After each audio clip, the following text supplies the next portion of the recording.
mis fantasmagóricos espectadores. Sean bienvenidos a nuestro podcast, La Literatura del Terror, capítulo 1. El día de hoy veremos la narración del terror, pero como pueden ver, no estoy solo. Estamos con unos fantasmagóricos personajes.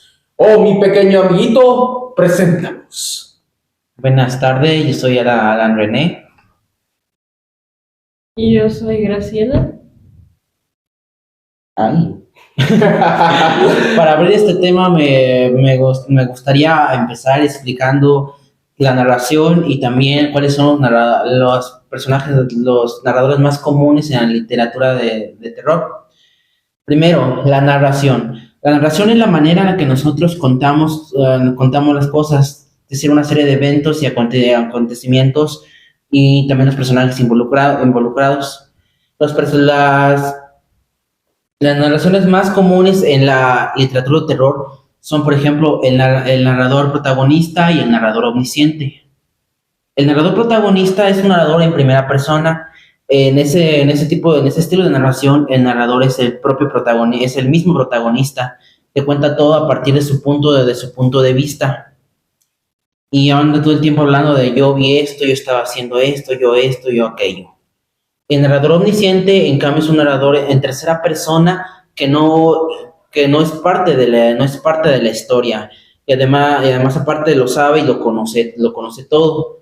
Y pues habría que dar algunos ejemplos de eso. ¿No es así? Vamos, sin miedo. Vamos. ¿Qué es lo que tiene que decir nuestra compañera? ¿De qué? De los Ejemplos. Los ejemplos. Bueno, uno de los ejemplos podría ser en la literatura del terror, de narrador omnisciente. Bueno, está curioso porque te lo ponen como que todo lo sabe, que todo lo ve, pero es como si fuera una tercera persona que lo ve todo, pero no está ahí. Es como si fuera un dios, pero pues a quien engaña no es el dios. Sí, pues en ese caso el dios podríamos decir que más bien sería el mismo autor. El mismo autor es quien decide cómo van a ser las cosas y el narrador no es más que su ayudante. De hecho, una cosa que quiero plantear y es que parece que el omnisciente es como que ya vivió ese momento, ¿no? Puede ser. Pues más bien sería como que, no, sí, tienes razón. Como el omnisciente también puede ver el futuro, te puede contar cosas que ni siquiera han pasado. Por ejemplo, cosas que ni siquiera han pasado. Porque ya lo vivió, ¿verdad? No, más bien sería porque puede ver el futuro. Bueno, pero regresando. Entonces, me están comentando de que estas tipos de historias, las omniscientes, el protagonista ya lo vio todo. No. No, es alguien más viendo desde no sabemos qué punto. Puede que sea desde el cielo, desde la cubeta, desde el piso, donde sea. Está en La todas partes el historia. narrador omnisciente. Entonces, un ejemplo bastante claro de este tema podría decir que este narrador omnisciente sabe cómo es el monstruo, ¿verdad? Sabe sus debilidades. Exactamente, lo sabe todo el monstruo. Entonces, ¿por qué no le dice al protagonista? Porque el narrador solo es una herramienta del escritor. Si el escritor no quiere que el protagonista lo sepa, el narrador no va a decir nada. ¿Qué tal si quiere solo divertirse con el sufrimiento de los protagonistas? Ustedes plantearon entonces que el mismo narrador en una historia de terror podría ser el monstruo a vencer. ¿Quién sabe? No podemos saber. ¿Tienes tú algún ejemplo de alguna historia que tenga un narrador omnisciente? Bueno, aparentemente, porque no se deja muy claro, puede ser. Ay, espérenme. No, sin miedo, dinos.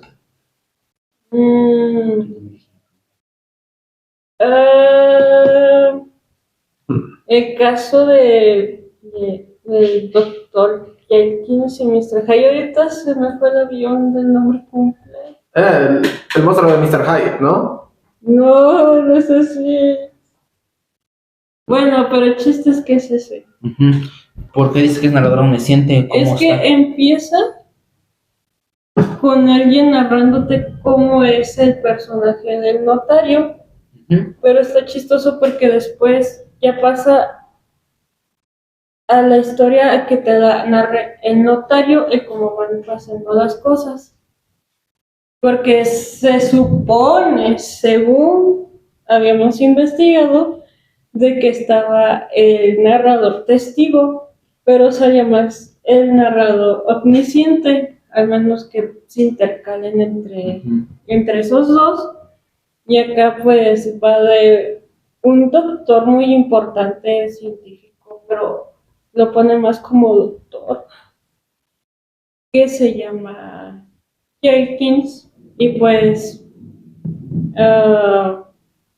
es un hombre muy respetado, muy querido, que toda la gente lo ve bien. Entonces, bueno, a lo que se entiende o lo que uno puede llegar a entender en el libro es que medio se siente así como que, ¿cómo decirlo? Como aislado. No aceptado. Como los introvertidos. No tanto como los introvertidos, sino que no se puede expresar como tal, que no puede ser el mismo por el contexto de la época, de que, ay, sí, todo perfecto, todo bonito, todo tiene que salir bien. Y yo quisiera preguntar, de esa historia, ¿qué es lo...? No, tranquilízate. Déjalo poquito en paz. Quisiera preguntar... Dame. No. Yo quisiera preguntar qué es lo que hace que esa historia sea, por ejemplo, de terror. ¿Qué es lo aterrador en esa historia? ¿Qué es lo que sucede, pues? Pues gracias. Pues el personaje de Jenkins, yo iba a decir Mr. Hyde, disculpa. Lo aterrador creo que está en cómo se comporta el personaje y el que no sabemos muy bien si son la misma persona o no, o medio te confundí un poquito a veces porque juego un poquito contigo. Entonces, podemos decir que los narradores tienen como esta fascinación de confundir al espectador. No lo sé si se podría decir fascinación de confundir, porque ni ellos mismos saben lo que está pasando. Entonces no es un narrador omnisciente. Porque si el mismo narrador no lo sabe, entonces significaría que no es un narrador omnisciente. Pero por eso digo, lo curioso es que al principio lo pinta como omnisciente. Después te das cuenta que el mismo narrador no sabe. Después te das cuenta de que el mismo narrador no sabe y tiene que ir detrás de pistas. O más bien es que intercala entre dos narradores. Pues así parece. Entonces, ¿puede decirse que al principio es un narrador omnisciente y después pasa a otro narrador? Sí, porque te presenta el personaje que va a contar toda la historia desde su punto de vista y no del punto de vista del que protagoniza como tal la historia. Entiendo. Sí. Me permiten a mi amiguito, por favor, porque lo han maltratado todo el tiempo. Es que mírenlo. Ha sufrido bastante. Bueno, yo quisiera dar un ejemplo de un libro que por desgracia no pude leer, pero el contexto y la sinopsis estaban perfectas. Este libro se llama El gato negro. La sinopsis... Lamento interrumpir, ya sé que yo no tengo el peluchín, pero es un cuentito. Un cuentito corto, básicamente. Es un cuento. No, hombre, entonces me ahorraré un montón de tiempo, ¿verdad? Bueno, de lo que he visto del libro, en sí es de un hombre que está obsesionado con los animales. Y en momento de su vida, llegó uno especial, un gato llamado Plutón. Y era un gato negro. Y aquí es interesante la manera de cómo narra la historia, ya que a diferencia del omnisciente, es la conciencia del mismo personaje. ¿Con qué me refiero con esto? Pues ya todo el mundo ya sabe cómo piensa, ¿no? Cómo va a decir las cosas. Es la conciencia del personaje. Entonces, bajo con este punto, quiere decir que está bajo completamente su vista, porque el omnisciente critica las opciones porque piensa que es del malo y el bien. Pero el primero, aquí se confunde bastante, porque tal vez las opciones malas las ve como buena. Y es lo que ocurre en esta historia.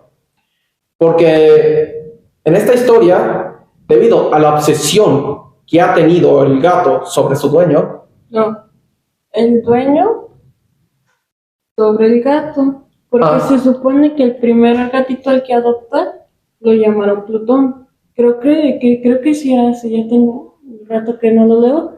Pero el gatito se muere en un incendio que ocurre en la casa y queda una mancha grande con la silueta del gato. Y después te dan a entender que como que después de que pasa el incendio y todo eso, solo queda esa pared. O algo así tengo entendido.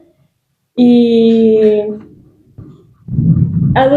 vuelve a adoptar a un gatito. Pero ese gatito sí es negro, pero tiene manchitas blancas, o tiene una manchita blanca en el pecho, a comparación del otro gato. Eso es un dato bastante interesante. Si a ver si tengo tiempo, puedo leerlo. Entonces, Entonces, ese es ¿qué tipo de narradores tienen esa historia?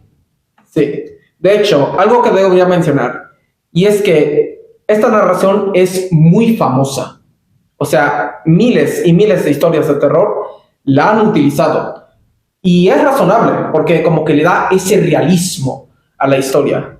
Porque lo está contando con una persona, o que está contando. Porque no es lo mismo decir que hubo un monstruo aquí, a que una persona diga, yo vi un monstruo. Hay un contexto diferente. Entonces podríamos decir que el narrador protagonista es muy bueno al momento de hacer sentir al lector ese miedo, esa urgencia o esa ansiedad, que es decir, te ayuda mucho a ponerte en carne propia del protagonista. O sí, es eso lo que en sí, un truco bastante utilizado en la literatura, y creo que bastante en el terror, es que el personaje conecte contigo, básicamente. Como decir, yo estoy de acuerdo con ese personaje y sabes lo que va a suceder. Y la sorpresa sería la consecuencia, porque al fin y al cabo es un personaje. Y en sí, si puedes conectar y le pasa una desgracia, ahí vas a sufrir.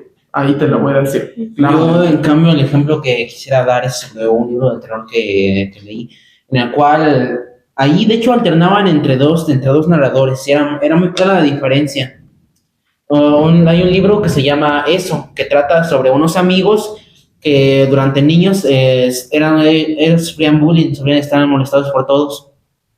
Y cuando ellos eran niños se encontraron con un ser sobrenatural que adoptaba la forma de sus peores pesadillas, pero que regularmente tenía pues la forma de un payaso.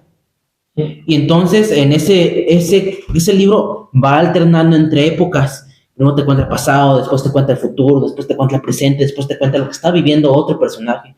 Ahí obviamente te das cuenta que es un narrador omnisciente porque está en todas partes, en todo el tiempo, en lo que sea, incluso te cuenta cosas desde antes de que los protagonistas nacieran. Pero también utiliza un narrador protagonista, porque en ciertos capítulos uno de los protagonistas empieza a contar las cosas desde su punto de vista y comienzas a sentir lo que él está viviendo, a sentir su frustración y sus deseos y el por qué está ahí. Y pues a mi parecer el libro, de hecho el libro, aunque es un libro de terror en su mayor parte, a mí en mi caso no me dio mucho miedo. Lo que más miedo me dio fue en un capítulo en el que ni siquiera aparece, ese ser sobrenatural, ¿saben? En ese capítulo trata sobre una de las amigas del protagonista, porque una de las protagonistas tiene un esposo que abusa de ella, físicamente abusa de ella. Okay, entonces espérame, entonces ella escapa de su esposo. Luego su esposo, como no sabe dónde se fue su esposa, va con su mejor amiga. Y entonces se mete a la fuerza, está en ese capítulo, según recuerdo, estaba en primera persona. Se mete a la fuerza a su casa, empieza a golpear a su amiga, le dice, dime dónde rayos está mi esposa. Y ese es el capítulo que a mi parecer fue el más aterrador. No salió ningún ser sobrenatural, pero el hecho de que fuera algo que perfectamente te podría pasar a ti encontrarte con una persona así, a mi parecer y además que te lo contaran todo en primera persona, fue un terror que sí se sintió. A lo que quieres llegar es que ese fue gracias, es un terror más realista porque es algo que sí puede llegar a pasar. Entonces, gracias por esa detallada explicación del libro de eso. Pero en sí, cuando se habla del escritor en totalidad de terror, pues Stephen King, básicamente. Podría ser que fue el más sobresaliente. Yo también he leído uno de sus libros, pero creo que este era diferente. ¿Cuál era? Era uno de circos, pero casi no recuerdo el nombre. Lo que sí recuerdo es que en cierta parte del libro había un hombre, básicamente que le enseñaba a un niño una estrategia. El hombre tenía una estatua. Y esta estatua la deja en el agua. Y esta misma flota. Así les digo, flotaba. Entonces el niño dice, ¿pero cómo esto es posible? Todos flotan. ¡Ah, sí es cierto! Flotan. Y orígenes. Bueno, continúa. Entonces, el hombre le explica al niño cómo esto es posible. Más que esta estatua, es una imagen de Jesucristo. Básicamente, exactamente. Es una estatua de Jesucristo que estaba flotando en el agua. Jesucristo flota. Sí, exactamente. Si camina en el agua, claro que puede flotar. Sí, entonces, le muestra la parte de abajo de la estatua y ve, oyes, pero estos son flotadores, pero casi no se notan. Entonces no flota. Entonces no flota. Eso es lo mismo que le dijo. Entonces esto es un engaño. Y dijo el hombre, sí, pero gracias a esto, muchas personas pueden creer lo que pueden creer, porque todo el mundo sabe que Jesucristo puede caminar en el agua. Entonces, si este hombre, sin decirle a las personas de los flotadores, van a creer que es una intervención divina, que es lo mismo que ocurrió en el relato. ¿Quieres compartir algo? Solo para cerrar. Solo quiero cerrar con que el doctor era una cosa muy seria cuando estaba en su forma de Jenkins. Sí, de hecho, Era como un chiquillo problemático y que después se fue tornando más agresivo y su físico fue cambiando. Yo también quisiera dar otro punto, este sí creo que sería para cerrar, el cual sería que, pues, dependiendo del narrador es el que se va a ajustar en esta historia y que parece ser que entre el terror sea más real, más probable que te suceda, es más probable que te aterres. O también si es que el terror es más desconocido y se da menos información de la criatura o la cosa, te aterras pues más, y pues sería... Pues han sido unas declaraciones, informaciones bastante interesantes. De seguro, en educación creo que nuestro amiguito se lleva todo el mérito en explicación, ¿verdad? Por estar todo tranqueado, que salió volando, Sí. que nos peleamos por él. Sí, o sea, miren a nuestro amiguito. Digan los espectadores si han sentido lástima por él. Bueno, entonces... con esto cerramos el día de hoy. Muchas gracias por escucharnos. Gracias. ¿Y algo más que puedan compartir? Eso sería Nuestros todo. espectrales espectadores. Gracias y Sí. adiós. Sí, adiós. Que tengan dulces pesadillas.